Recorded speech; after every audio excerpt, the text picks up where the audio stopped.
Right.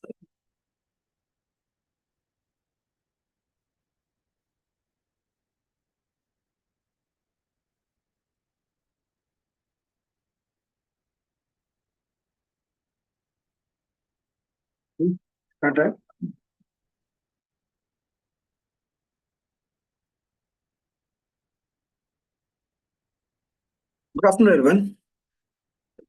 Today we'll discuss about the retinopathy of the prematurity, its pathogenesis, how to screen, how to prevent, and what is the treatment. First, we'll discuss briefly about what is retinopathy, and we'll discuss about the instance in epidemiology, then pathogens and the classification, when and how to screen the baby, what is the treatment and the prevention, what are the future trends in screening of retinopathy of prematurity. Retinopathy of prematurity is a multifactorial vasoproliferative disorder that increases its incidence with the decrease in the gestational age. So the more the small babies, more the early born, the higher the incidence of the retinopathy of prematurity. It was first described in 1942 by Terry as retrolental fibrillation. The incidence in India is around 20 to 50% of the screened neonates. The more recent studies report a lower rate ranging from 20 to 30% with the better NSO practices and uses of the blender and all the growth parameters. So usually the risk factors are the lower gestation is low birth weight, high concentration and the prolonged oxygen. So anything more than 6 hours is usually considered prolonged oxygen therapy. When 6 hours is also the babies who have been exposed need and retinopathy premature screening in the preterm babies. And if associated risk factors like assisted ventilation required for more than 1 week, sepsis, high blood transfusion volumes, intraventricular hemorrhages, patent ductus arteriosus, metabolic or respiratory acidosis, low calorie intake, and poor weight gain. These are all the risk factors that are associated with increased risk of retinopathy of prematurity. Normally, the vascularization starts at around 16 weeks by the proliferation of adventitious cells at the hyaloid at the optic disc.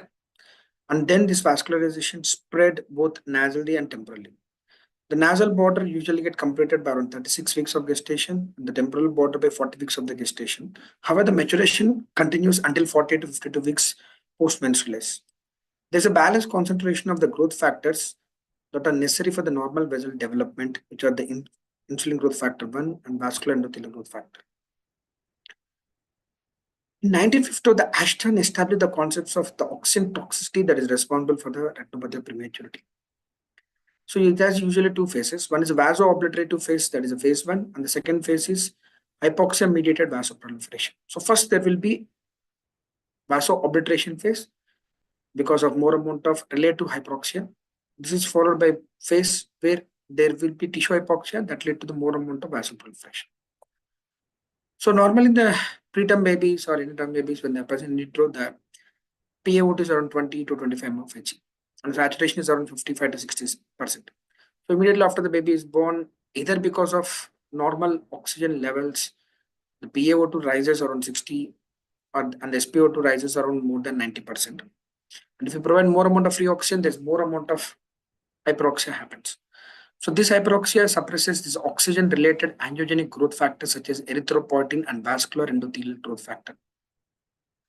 So not only the oxygen levels, there is decrease in the levels of insulin growth factor 1, which is an important driver for the vascular growth. As the values are decreasing, so there will be a vascular growth arrest. And also the omega long chain polyunsaturated fatty acids, which is a very crucial for the retinal development, is also lost because of the preterm birth because much of them are being transferred in the late part of the gestation. So one, because of the hyperoxia, there will be related hyperoxia that can lead to the stoppage of the vasoproliferation that can lead to the vasoproliferative phase. The insulin growth factor 1 levels are reduced, so which is important for the vascular growth. That is also decreased with the vascular growth rest will be there. And also the omega long chain fatty acids is also needed for the retinal development. These also not get transferred adequately because of the premature delivery. So all this lead to this vasoproliferative arrest. After this thing, after sometimes the baby grows, so the retina grows, so that the baby that lead to this amount of the oxygen supplied by this vaso obliterative phase vessels are very small and thin, and they are not able to supply the amount of the oxygen supplied to the retina. So all of a sudden there will be hypoxia. So from this the response from the hypoxia lead to the proliferation of the blood vessels and the production of erythropoietin. The neovascularization that happens because of the vascular growth factor and the erythropoietin may not be a proper, and it may have be overshoot of the growth factors lead to abnormal neovascularization. These vessels are very dilated, tortuous, and they're leaky. That can lead to the leakage of the proteinaceous fluid, which can lead to the formation of a scar and finally the retinal detachment. Here we can see that in the normal visual growth, so the premature baby lead to decrease in the insulin growth factor 1, long chain long omega 3 polyunsaturated fatty acids, decrease in the erythropoietin and the endothelial growth factors, and that lead to the vessel growth arrest. After sometimes as the baby grows, there will be increase in the retinal size, there increase amount of the metabolism, and there is related hypoxia that happens that lead to the more amount of stimulation, lead to the more amount of insulin growth factor production, vascular endothelial growth factor production, increase in erythropoietin, and still as the baby might have not grown adequately and not fed properly, the collagen and saturated fatty acids are still low. So these are the areas where the treatment is planned. So we'll see in the subsequent slides. So in this way, this abnormal neovascularization happens, the dilated vessels will happen that can lead to the leaky channels and that can lead to this edema, retinal detachment. Finally, that happens in the blindness condition. So initially, crop has classified in 1984 and then expanded in 1987 as ICROPM. There are 4 components. One is zone, which from the anterior to posterior, zone 1, zone 2, zone 3, and the severities, the 5 stages, and the extent based upon the circumference of the vascular retina, and the plus disease when there's an engorged tortuous vessels in the posterior fold, posterior ball in at least 2 quadrants, and it's called the pre-plus disease, which might be less serious than the plus disease, but it still involve the posterior pole, so it can lead to the plus and the APROP. So as we know much about the things, I'm not going into the depth of the zones and stages. So only thing is the new crop classification where they have divided the stage 5 with the retinal detachment into the 5 subcategories. So 5A in which the optic disc is visible by the ophthalmoscopy, suggesting this open funnel detachment. In 5B in which the optic disc is not visible because of this retrolental fibrovascular dysplasia and there's a closed funnel detachment. And in 5C in which the 5B is accompanied by even the anterior segmental changes. And they also introduced the terms regression and the reactivation. So this is a new crop classification. So we know the term called as aggressive ROP. The aggressive ROP is with rapid progression of the neovascularization and is associated with plus disease. It usually present the posteriorly, and we should not, they can progress rapidly from stage 1 to directly to this retinal detachment. So anything of an aggressive ROP should be routinely verified in the case of high risk factors and to be monitored meticulously. This is a bit different from the routine ROP. In the routine ROP, where we've seen in the stage 2 and stage 3, where we have a ridge formation will be there. However, in the case of aggressive RP, the classical ridge will not be formed. So it is usually seen in the posterior location. There will be ischemic loops, there will be capillary non-perfusion areas, and there will be flat intraretinal network neovascularization. So there won't be any ridge. So the ophthalmologist has not been trained to monitor the aggressive ROP. They might miss this because they're looking for a ridge. The ridge will not be there, so they may not mention the things, and this can rapidly progresses. And if you miss, it can lead to the retinal detachment. So one should should have an experience of monitoring the aggressive ROP, and we should identify this aggressive ROP and treat aggressively because it can lead to the retinal detachment very fast. So there are other terms called hybrid ROP. The hybrid ROP is hybrid. So there will be presence of more amount of both of ridge, which is characteristic of a routine ROP, and there is a component of flat neovascularization, which is a component of the aggressive ROP. So hybrid ROP is much more severe than the IP ROP. Then with cicatricial ROP, if you untreat or you partially treat eyes, can present with a cicatricial ROP with a sequel at the disc and the macula. There will be dragging of the peripheral vitreoretinal and the lenticular adhesions, and there will be subretinal pigmentation from the reattached exudative detachments. So these eyes have variable potential for the vision. So in this condition, so this high aggressive ROP and the higher stages of the ROP need to be treated aggressively in a meticulous way. Otherwise, this can lead to the cicatricial ROP that can lead to profuse vision loss. So normally, every babies have the premature retina. Initially, in the vasoablative phase, there will be vasoablative phase, so there will not be any changes in these vessels. So after that, when the growth starts, maybe around 30 to 32 weeks, you can easily see these changes in the vessels. So this advances irregularly until 40 to 45 weeks PMS. So we need to monitor till the term gestation. Majority of the cases, as we know, we have seen multiple babies, the majority of the cases of the ROP, even if it stays 2, stage 3 might resolve spontaneously. However, 6% of the severe ROP requires treatment. The regression depends upon the post-menstrual age and the location of the disease. More the moment of posterior, more amount of the aggressive ROP may not regresses without treatment. And very small babies requiring prolonged oxygen therapy also, it may not regress by its own. So if you don't treat the ROP, we have very poor outcomes because that can lead to the retinal detachment, and after that we can't do anything. So previously the threshold ROP was used as a, there stays in the threshold ROP when they used to treat the baby. However, now the treatment is initiated when the baby not going to the threshold with the high risk pre-threshold levels is called type 1 ROP, because if you allow to go to the threshold levels, then there is high chances of the complication, there is high chances of the losing the vision. So based upon the ETROP trial, the early treatment of retinopathy of prematurity, the type 1 ROP should be treated. This includes zone 1, that is a very posterior part with a more amount to this optic disc, with any stage with place disease, or in the zone 1, stage 3 with or without place disease. So if you have a zone 1 with place disease, you need to treat it. Suppose if you have or don't have the plus 1, even if it reaches to the stage 3, then also we need to go for the ROP treatment. In the zone 2, stage 2 or 3 with plus disease is needed for the treatment. So zone 1 with plus disease, any stage you can directly go for the treatment. Zone 1 in stage 3 with other plus disease, you go for treatment. However, in the zone 2, we need a plus, the stage should be at least 2. Type 2 ROP should be observed and only undergo treatment if it is progressed to type 1 or the threshold disease. The type 2 ROP is usually the zone 2, stage 1 or 2 without plus disease. When it go to the zone 2 or 3 with plus disease, you go for the treatment. Or if you have a zone 2 with stage 3 without plus disease also, we'll observe and we'll wait. If it is going to the type 1 ROP, then we'll go for the treatment. So how do you want to prevent the ROP? So first and foremost is primordial prevention, that is, don't want even these things to happen. So that can be happened by the prevention of the preterm birth. Then the primary prevention, you have the risk factors for the baby to develop the ROP. Then you are providing all the necessary things, avoiding all the unnecessary things, so that you can prevent the development of the ROP.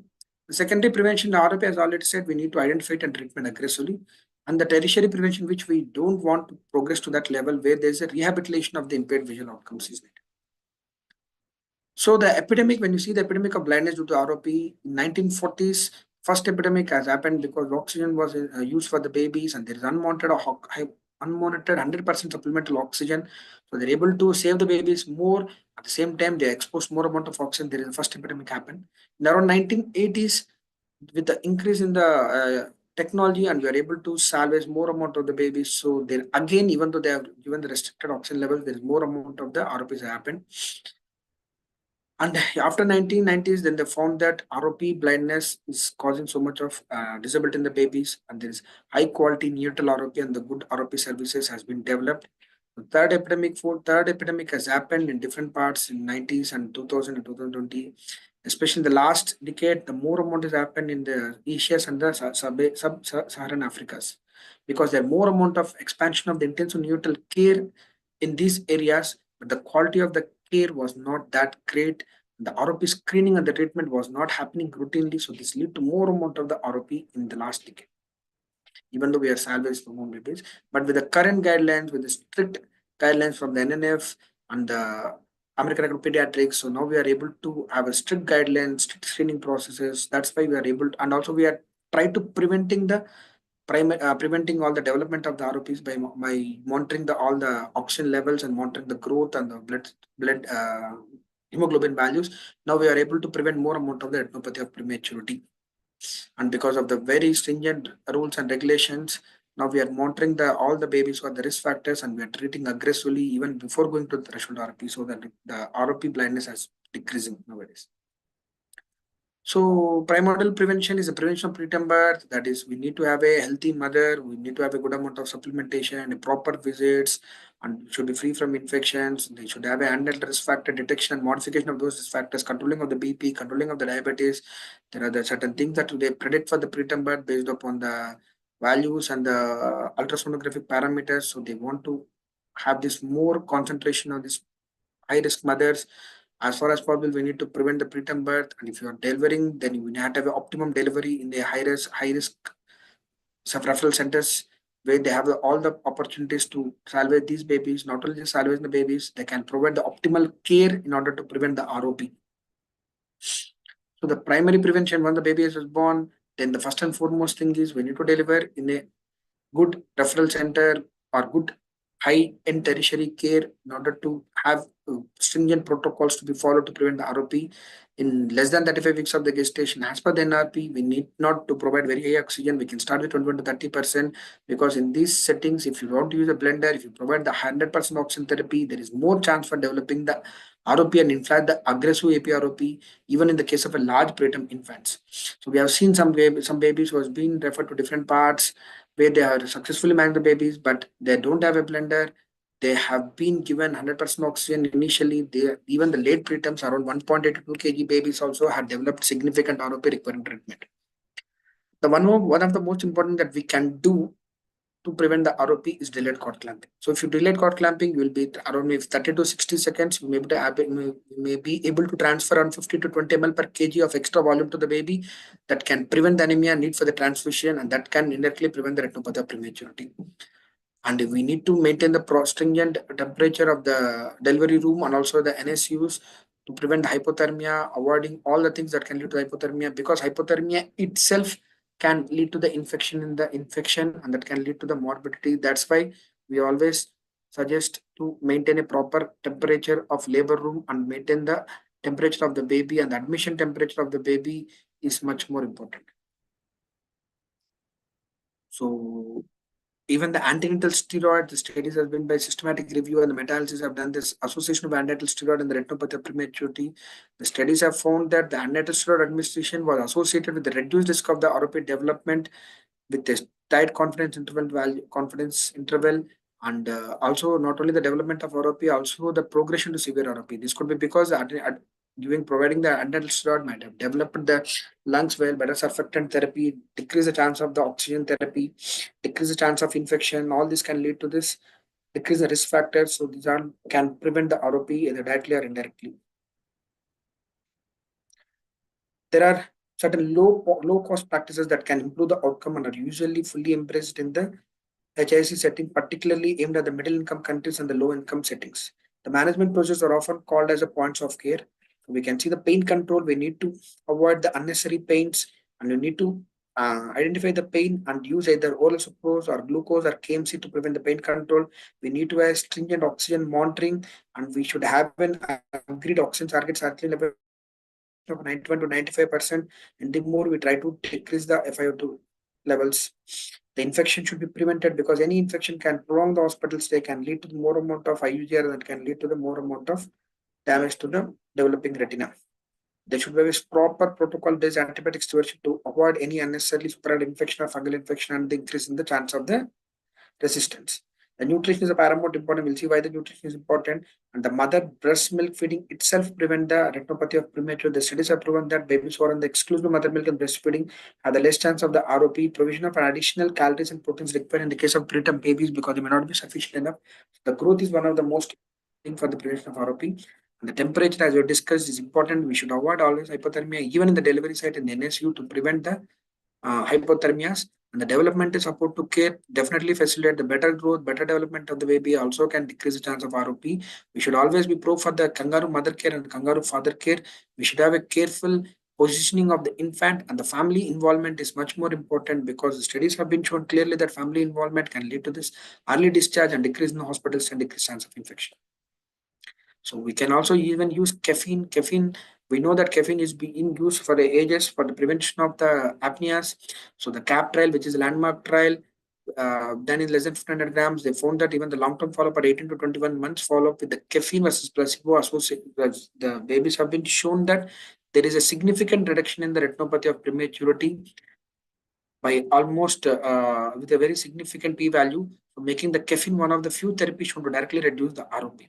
So it can be directly affecting the decrease in the ROP, or maybe indirectly affecting by decreasing the chance of the oxygen therapy and the duration of the mechanical ventilation and early discharge and better growth of the baby. So in this way, the caffeine itself can prevent the ROP. So all the less than 500 grams as a routine, we are giving the caffeine, not only for the prevention of apnea, also for the prevention of the BPD and also prevention of the retinopathy premature. So that oxygen targeting, one of the paramount important levels. One should have a blender in every unit. We should maintain a tight oxygen concentration saturation level. So baby is not on any oxygen support. If the baby saturation is 97-98%, we can't do it. But when you are providing an extra supplemental oxygen, we should be monitoring the baby saturation, and we should make a tight monitoring in order to maintain the saturation levels not going beyond 95 to 9 beyond 95 96%, because the neoprom confirmed that in a less than extreme preterm babies, compared to the high saturation of 91 to 95, the 85 to 89 babies, even though the outcomes might not be much major different, but the risk by the incidence of the ROP is much low in the case of babies who have been exposed to the 85 to 89%. However, they found that the chance of the NEC and the chance of the death are more in the low threshold. So based on this, we are making a balance, and we are utilizing this 91 to 95 the target limit for the majority of the preterm babies in order to prevent the ROP, at the same time not increasing the risk of the death and NEC. So here we can see that in the case of a neoprom saturation analysis, the primary outcomes were not much different. The major disability were a bit low in the case of the saturation levels, but the p-values are not significant. The death is significant in the case of a saturation levels of 91 to 95%. The ROP treatment is much low with a very strong p-value in the babies who have been exposed to 85 to 89%. But when you combine overall morbidity and mortalities, then they found that the 91 to 95 saturation is much more acceptable, so that we can not increasing the retinopathy of prematurity higher. At the same time, we are not increasing other morbidities and the mortalities. So how do you screen for the ROP? When do you want to screen for the ROP?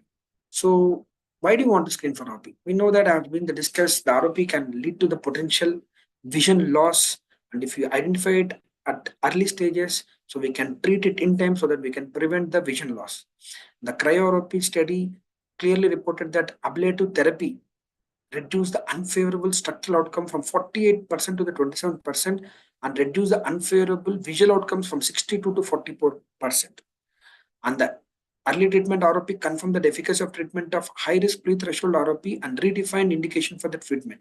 So we are clear that the ROP screening is required and the treatment is required, and the early treatment ROP has shown that we should not wait even for the threshold. We should treat even with the pre-threshold levels in the type 1 ROP. So based upon the Indian guidelines, so we need to screen all the babies less than 2 kilos and less than 34 weeks. And if you're at 34 to 36 weeks, but they have the risk factors such as they require a cardiorespiratory support, prolonged oxygen support of beyond 6 hours, respiratory distress syndromes, requiring ventilation or oxygen therapy. Some babies who are having the chronic lung disease, fetal hemorrhages, requiring blood transfusion, neonatal sepsis, oxygen transfusion, IVH, apneas, and one of the most important thing, even the babies who have the poor postnatal weight gain also need the ROP screening. And when we don't know the weight and the gestation of the babies, any babies who have the unstable clinical course, who are at the high risk as determined by the neonatologist or pediatrician, can also be screened at least once, so that we prevent the dreadful vision loss in these kind of babies. So we should screen. Usually the first screening should be done around 3 to 4 weeks of the gestation, so 3 to 4 weeks after birth. And the infants who are born in the extreme prematurity, the less than 28 weeks, or who are born less than 1.2 kgs, the RBSK is suggesting to screen even early at 2 to 3 weeks of the delivery. So our unit usually screen around the 3 weeks. So we make a balance between these 2 to 3 weeks and 3 to 4 weeks. However, if you have very high risk factor, the baby was very sick, sometimes we might even screen at 2 weeks of the thing. Yeah, the early you screen, the better the things. But if you screen too early, the baby might be still in the vaso obstructive phase, might have not gone to the vasoproliferative phase, so we can miss majority of the ROPs. And unnecessary ROP examination can lead to more amount of distress in the baby. So the best thing is you can screen around 2 to 3 weeks, and 3 weeks usually with majority of the units are falling around 3 weeks to screen for the ROP. So going into the how do we are screening for the ROP, what is the equipment, how do you want to dilate, because it has been discussed in the previous sessions of our Cuddles one. So we can use not only the direct ophthalmoscopy, indirect ophthalmoscopy screening by the ophthalmologist. We can use the wide field digital camera RedCam for ROP screening. So this RedCam actually take the retinal images This can be done by any trained person, not an ophthalmologist is required. So they can be stored, the images can be transmitted, laterally viewed, analyzed, and sequentially can be compared over time. It is useful only for the telemedicine purposes. It is a high cost and variable sensitivity, but with good specificity. It not been used widely as replacement for in-depth ophthalmoscopy. As long as there is a chance for a good ophthalmologist who is experienced in the retinopathy premature screening, go for in-depth ophthalmoscopy. But in the areas where you don't have a option of having an in-depth ophthalmoscopy done by the ophthalmologist, we can use this red scan. But there are certain practical challenges and it need to be validation. It is a various low cost alternatives are under development. So in this one, they take the images of the baby and they will transmit to the ophthalmologist. So the ROP telemedicine is a where the red cam is used. They will capture the photographs and then lateral bit sent to the expert, where the expert from different part of that area can analyze it and can identify the ROP. So they found that this has been done by the Sundrop study, the Stanford University Network of Diagnosis of Retinopathy of Prematurity, where in around 511 infants, they have done the 1022 eyes, and they found the ROP specialists evaluating the nurse obtained fundoscopic images reach 100% sensitivity and 19.8% specificity to determine treatment warranted ROP compared to the exam.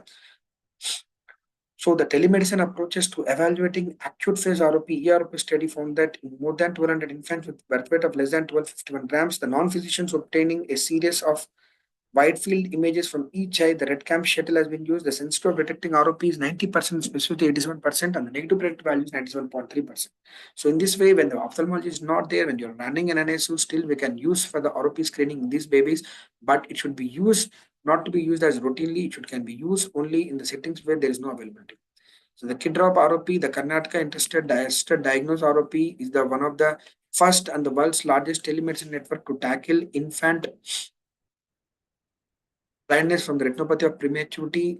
They have obtained almost 1,88,534 images, and they have done almost 2,795 lasers for the January 2020. So in this way, nowadays majority of the centers are using the red cams and different kind of other equipment, and they are telemedically screening the ROP, and they're referring to the sentence if their baby required any treatment from that. So routinely we screen the ROP. The ophthalmologist is the best person who can decide when to terminate the screening, but usually they terminate when the full retinal vascularization is being full retinal vascularization happen. There is any lack of development of type 1 ROP, or there is worse ROP by 45 weeks of PMA. When there is a zone 3 retinal vascularization attained without previous ROP in zone 1 or zone 2, when there is a regression of ROP with no abnormal vascular tissue capable of reactivation and progression in the zone 2 and zone 3, and a PMA of at least 65 weeks, if anti-VEGF injectable medications are used, then we need to screen at least till 65 weeks. Because very late recurrence of proliferative ROP has reported when there is any anti-VEGF injectable medicine has been given, the recurrence chances are very high. So they need to be screened even at 65 weeks. So the postnatal weight gain and the retinopathy of prematurity is being highlighted nowadays much because a poor post-gain weight will lead to this more amount of retinopathy of prematurity. So the current screening criteria is based upon the gestational age and birth weight and unstable clinical course. These criteria, even though are very high sensitivity, but they lack more specificity, as the retinal examination can be very distressing from the premature infants and consumes a lot of use of resources. The efforts were taken to develop better screening criteria by adding other screening factors. One of the most promising predictive factor is postnatal weight gain. The postnatal weight gain Poor postnatal weight gain babies have a high chance of developing the retinopathy of prematurity. So the weight-based ROP prediction models have been developed. There's WinDrop ROP, ROP score, PINT ROP, CHOP ROP, Co-ROP, and GROP model. So the WinDrop model is a weight and the insulin growth factor 1 in the neonatal ROP. Then 2006, the Hellstrom et al. In 79 Swedish infants, they have done this study. The postnatal weight got measurement, and they monitor CRF IGF-1 as screening criteria. They have developed the algorithms. Calculation of these algorithms are complex, but the investigators actually created very easy web-based application. When you insert all the details, we'll get a risk of the ROP. It's a very 100% sensitivity for the prediction of the severe ROP and reduce the number of the infants who would need the examination by 76%. So based on these models, also we have a ROP score used by the Eckert et al. In 2012 in Brazil with around 474 infants. They have taken the criteria of birth weight, gestation age, proportional weight gain from birth to 6 weeks, whether the baby has received blood transfusion, what is the use of oxygen mechanical ventilation. This ROP score has a 95% sensitivity of and predicting the severe ROP and decrease the number of infant examined ROP by 53%. Also, we have the PINT ROP, the CHOP ROPs. So they have taken the different criteria and they also found that they are very sensitive in predicting the severe ROP and they decrease the chances of the examinations, unnecessary examination by around by 30 to 50%. So when to treat ROP?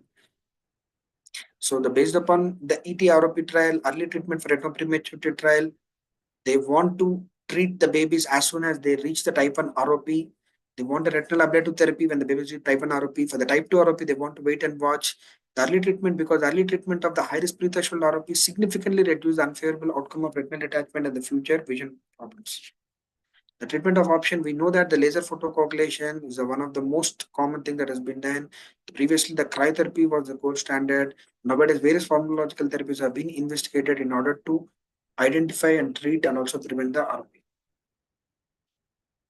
Laser photocoagulation is the standard for ROP. There is indirect diode laser with a wavelength of 810 nanometers being used. The laser spots applied transpupillar in the nearly confluent pattern, leaving a space of half to one laser spot between the adjacent bunds over the entire avascular retina. So these are all the bunds. So they being used routinely for the laser photocoagulation.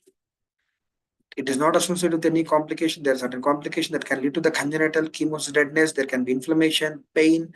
The babies during the phototherapy, the laser therapy has more chances for the apnea and bradycardia. So the babies have been wanted, maybe because of the pain. Babies or vagal stimulation babies can go into the apnea and bradycardia. The future, there is found that there's slight increased risk of the cataract and there's slightly increased the risk of the glaucoma seen after the 2 weeks after the treatment. So they need to be monitored meticulously for all the complications. The cryotherapy was the first therapy that has been used for the treatment of the ROP. It was the only proven therapy till 1990s. The very famous the cryo-ROP studied in 1986 found that the structural outcomes reduced when the treatment with the ROP from 40 to 27% and the unfavorable visual outcomes have reduced from 60 to 44%. In the limited settings where laser or the anti-VEGF therapy is unavailable, the people are trying for the cryotherapy. But nowadays, all the areas have been equipped with the laser ROP, laser and either with the laser or with the anti-VEGF. The cryotherapy is not a standard nowadays. Because the laser photocoagulation is less invasive and less traumatic, cryotherapy is more inflammation is happening and more invasive procedures. They have the cryotherapy, the cryoprobe is actually applied externally over the sclera, and the sclera get frozen till entire the avascular retina get treated. So it actually requires, very painful, requires a general anesthesia. In the case of a poor pupillary dilatation of vitreous hemorrhage, where we cannot do the laser therapy, there we can use the cryotherapy. But in the routinely, the gold standard therapy for this thing is laser photocoagulation. The newer pharmacological therapies are erythropoietin, caffeine, insulin growth factor 1, omega-3 fatty acids, anisotropes, antioxidants, propranolol, and the most commonly used nowadays is antivascular endothelial growth factor. So erythropoietin, as we've seen that in a case of a vaso-obliterative phase, it may be useful because it can lead to more amount of the vessel development. However, if you use in a case of vasoproliferative phase where already the proliferation is happening and more amount of erythropoietin is there, it can lead to more amount of fluoride ROP that can lead to progress of the AP-ROP. So benefits are unlikely in the preterm infants who experience frequent hypoxia, cycling with hypoxia.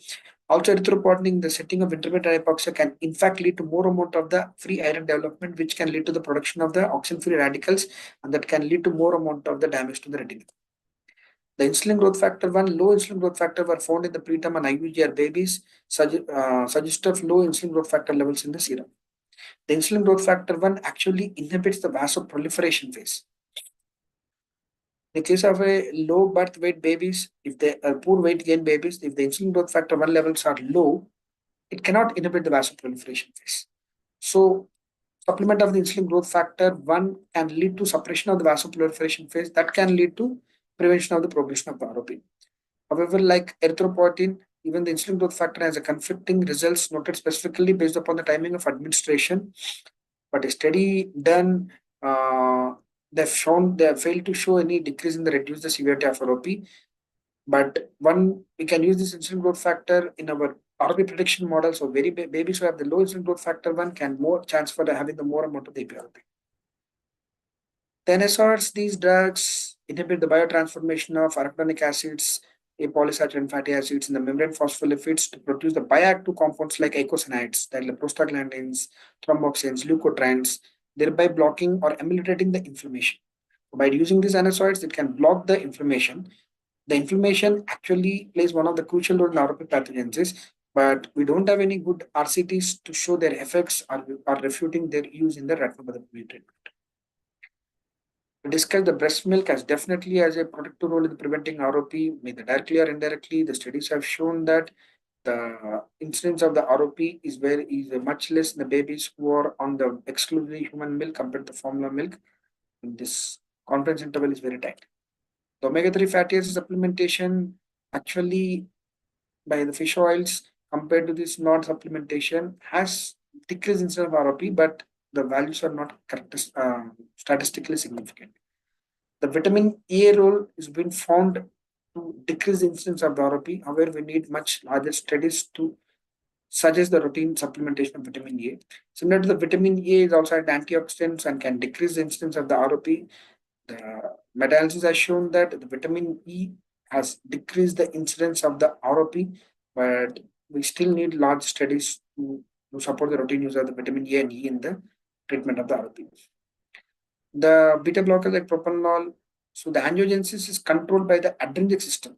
The adrenergic systems actually control the proliferation of these vessels during the vasoproliferative phase by regulating the proangiogenic factors. So it by using the propranolol, it can actually suppress the vascular endothelial growth factor. However, the propranolol can lead to certain side effects like bradycardia, can lead to the hypoglycemia. So in the unstable preterm infants, routine use of propranolol is not being used. The studies have been done in Mumbai by Kabrasaratal found that the prophylactic propranolol for the prevention of ROP and the visual outcome at 1 year pre-prop trial, where they have taken all the less than 32 weeks of the babies and they're given the propranolol, and they found that by using the propranolol prophylaxis of around 0.5 mg per kg per dose every 12 hourly has decreased the incidence of ROP without increasing the risk of the side effects. So they found that the ROP needing laser in the propranolol group is lower than the control group, but it's not statistically significant. And even the ROP needing the anti-VEGF is decreased, but is also is not that proven it. So we need some more studies to routinely say that supplementation of propranolol is needed or not needed. Systematic review by Camphine et al. Has found that the beta prophylactic administration of oral beta blockers might reduce the progression toward the stage 3 ROP and decrease the need for the anti-VEGF agents or laser therapy. However, the evidence is very low to moderate quality. So we cannot routinely recommend propranolol until we need very large studies. And the most recently being practiced is utilization of the anti-VEGF factors like bevacizumab and ranibizumab. So their effective treatment for ROP since 2000s. They directly block the effects of the vascular endothelial growth factors. Nowadays, in majority of the centers, they are being used as a first-line therapy by the ophthalmologist. Sometimes they can use as a monotherapy and sometimes they can be used as a combination with the laser therapy. Especially in the case of APROP, they are more pro to give the anti-VEGF factors. The rescue therapy is also being used when anti-VEGF in infants with very progression of the disease despite adequate treatment, and the rare instances where the infant presents with the advanced ROP also they are giving the anti-VEGF therapy. The anti-VEGF factors include the bevacizumab, that is Avastin, which is more commonly used, and there is aflibercept, which is the company's ILA, and we have a ranibizumab of Lucentis. The advantage with intravitreal bevacizumab is it is very easy of administration, very more rapid resolution because it directly inactivates the VEGF, which is the most responding for this rapid proliferation. Can be used for infants even with opaque cornea and lens like a cataract, when there's vitreous seeds and very poor pupillar dilatation, like in the case of aggressive ROP, where the laser cannot be used. Potential disadvantages, the potentially is it also going to the circulation, can inhibit the brain development of vasculation in the brain, lungs, liver, and the kidney. Too early timing of the injection may interfere with the normal retinal vascularization for the development of retina. If you get too late, administration may progress the retinal detachment. So there are certain advantages and certain disadvantages one should balance before taking a call. So the most famous, the BEAT ROP trial, where they have used the bevacizumab, eliminate the angiogenic threat of the ROP. There's a multi-center trial where the intravitreal bevacizumab found to decrease the risk of recurrences, fear structural abnormalities at 54 weeks of gestation, significant treatment effect observed in the zone 1 eyes, but not in the zone 2 eyes. And they didn't find any systemic or local toxicity in the immediate period. The recurrence occur later in the intravitreal bevacizumab is around a bit higher compared to the laser, and they require prolonged follow-up. That is, we require that's why they suggest even around 65 weeks of the PMA, they need to follow up with their anti-VEGF factors. And they found that evaluation of the 2.5 years, they found that the myopia is very high. The ranibizumab, the rainbow trial, where there is multicenter trial, the Lucentis, they have been tried in less than 1.5 kg in 214 babies. They use in the ranibizumab of 0.2 mg and ranibizumab 0.1 mg and laser. The treatment success in the ranibizumab 0.2 mg is 80% and ranibizumab 0.1 is 75% and the laser is 68%. So they found that the ranibizumab is effective and well tolerated. The proportion of infants with successful outcomes were more with the case of 0.2 mg dose and the fewer eyes with unfavorable structural outcomes. 0.1 mg ranibizumab has no advantage over 0.2 mg. So if you want to do ranibizumab, it's better to go with the 0.2 mg. The neurodevelopmental outcomes following the bevacizumab treatment of retinopathy of prematurity, the meta-analysis and systematic review done by the Monkosh et al., they found include 13 studies. They found significant increased odds of the cognitive impairment is associated with the bevacizumab treatment on both unadjusted and adjusted analysis. Infants treated with the bevacizumab for severe ROP had significantly lower Bayley's 3 cognitive language compromise scores compared to the infant treated with the laser ablation cryotherapy. So this is one of the most alarming thing that bevacizumab can lead to the cognitive impairment, but still it is being used in majority of the areas, and the majority of the babies which we are being seen after the bevacizumab, they could able to escape the laser therapy, but one should be cautioned that the chances of the cognitive impairment can be high until unless we have a strong evidence to refute this. And finally, the surgery should not be an option. Surgery should be the last option. We always try to prevent the primary or primordial prevention. We should screen and treat by the laser or bevacizumab as early as possible in order to prevent going to the stage 4 and stage 5. But sometimes if you go to the stage 1, stage 5, then surgery is the only option that has been reserved. So it is shown that the best anatomical visual outcome can be attained if surgical intervention is done even in the early stages of 4A ROP, as it solves progression to the final retinal detachment involving the macula. The surgical options available for stage 4 ROP are lens sparing vitrectomy or scleral bulking. For stage 5, when the retinal detachment already then vitrectomy with the lensectomy or open sky vitrectomy can be performed. Visual outcomes for stage 4B and 5 is very good because the macula has been involved and this can lead to the permanent visual impairment. So we should always be proactive in order to prevent going to the stage 4, definitely stage 4 and stage 5, because it can lead to the definitely visual impairment. The future therapeutic modalities include one inositol. The studies have shown that the supplement of the inositol versus placebo group, the death and the type of the ROP is much higher. And the other therapies like giving the penicillamine, they found there's no significant reduction in ROP. And the ambient light reduction, light ROP, they found that there is no use of shielding the eyes because they found that light reduction, light doesn't play any role in the development of an ROP. They found that in retrospective review of 15 infants and low birth weight babies of less than 1.5 kgs and gestation of less than 32 weeks, they found that babies who received granular cholesterol factors require lesser laser therapy compared to the non-receiving babies. But it's very small study, so we need much larger studies to need better evidence. So the outcomes is long-term visual impairment can happen in 7 to 15% in the moderate to severe ROP cases. The case of severe ROP, a predictor of the non-visual functional disabilities is high. The baby may have associated developmental abnormalities also. Even any ROP, there is increased risk of the developing myopia, astigmatism, anisometropy, and strabismus either with or without therapy. Regular follow-up is required with an ophthalmologist who is trained in the ROP identification, especially in the case of the AP ROP, hybrid ROP, so that they can be identified much early, and the long-term follow-up is required to tackle with these problems that can develop later part of the times. Motor impairment, cognitive impairment, and severe hearing losses were associated 3 to 4 times higher in the babies who had a severe ROP. So when there's a vision impairment, there can be lead to associated other impairments, motor impairment, cognitive impairment, and severe hearing loss.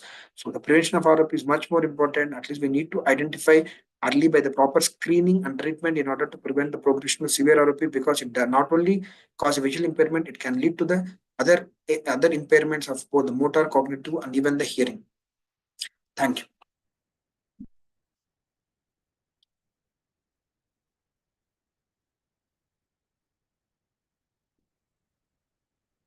Very good.